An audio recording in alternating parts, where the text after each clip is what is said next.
الف لام میم ذالک الکتاب لا ریب فیہ، یہ وہ کتاب ہے جس میں شک کی کوئی گنجائش نہیں۔ اس عظیم کتاب میں شک ہو بھی کیسے سکتا ہے کہ جس کا بھیجنے والا رب العالمین ہے، جس کو لانے والا جبریل امین ہے، اور جس پر نازل ہوئی وہ رحمت للعالمین۔ بھیجنے والا بھی نور، لانے والا بھی نور، اور جن پر نازل ہوئی وہ بھی نور علی نور۔ دنیا کی تمام کتابیں بھی مل کر اس قرآن کا مقابلہ نہیں کر سکتی، کیونکہ ان کے مصنف انسان ہیں اور اس کا مصنف خالق انسان ہے۔ دنیاوی کتابیں انسان کی زندگی کے کسی ایک حصے کی رہنمائی کرتی ہیں، مگر قرآن انسانی زندگی کے تمام پہلوؤں کی رہنمائی کرتا ہے۔ جیسا کہ اللہ تبارک و تعالی نے قرآن پاک میں مختلف مقامات پر ارشاد فرمایا وَلَا أَصْغَرَ مِنْ ذَلِكَ وَلَا أَكْبَرَ إِلَّا فِي كِتَابٍ مُبِينٍ، اور نہ اس سے چھوٹی اور نہ بڑی کوئی ایسی چیز نہیں جو اس روشن کتاب میں موجود نہ ہو۔ پھر اللہ تبارک و تعالیٰ فرماتا ہے وَلَا رَطْبٍ وَلَا يَابِسٍ إِلَّا فِي كِتَابٍ مُبِينٍ،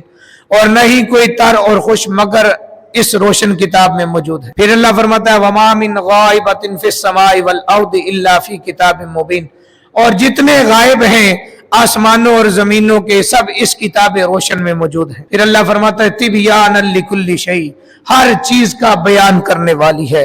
پھر اللہ فرماتا ہے یا ایھا الناس قد جاءتکم موعظۃ من ربکم، اے لوگو تمہارے رب کی طرف سے تمہارے پاس نصیحت آئی۔ اللہ اکبر۔ آیت میں اللہ تبارک و تعالیٰ نے کسی قاری کو، کسی ملا کو یا کسی خاص کو مخاطب نہیں فرمایا۔ اللہ فرماتا ہے یا ایھا الناس، اے لوگو قد جاءتکم موعظۃ من ربکم، تمہارے رب کی طرف سے تمہارے پاس نصیحت آئی۔ اللہ اکبر۔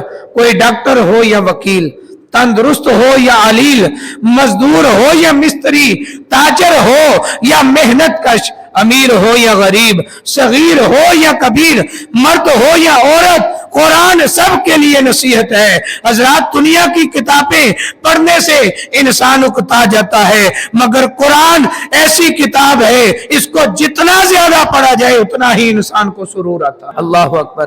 اس کی خاص وجہ ہے کہ اللہ تبارک و تعالیٰ نے اس میں لذت ہی بہت رکھی ہے۔ پھر اللہ تبارک و تعالیٰ نے لذت کن کے لیے رکھی ہے ان کا ذکر بھی اللہ نے قرآن میں فرما دیا ہے انما المؤمنون الذین اذا ذکر اللہ وجلت قلوبهم واذا تلیت علیہم آیاتہ زادتہم ایمانا وعلی ربہم یتوکلون۔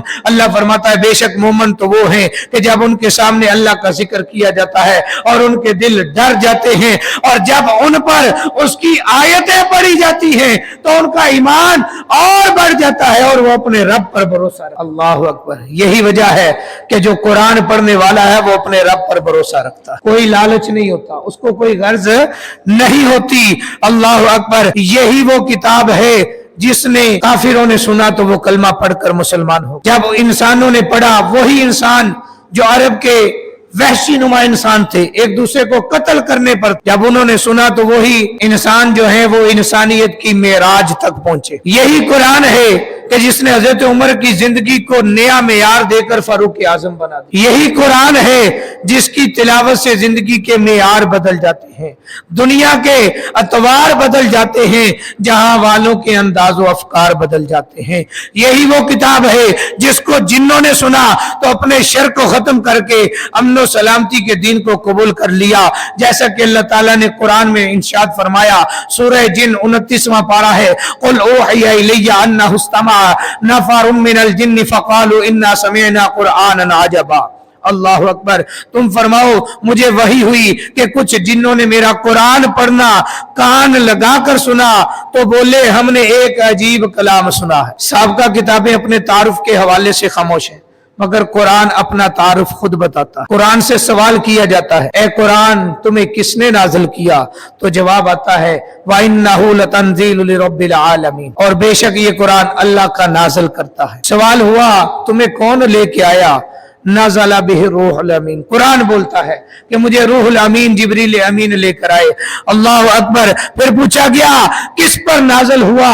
قرآن بولتا ہے علی قلبک لتکون من المنذرین، آپ صلی اللہ علیہ وآلہ وسلم کے دل پر کہ ڈر سناؤ۔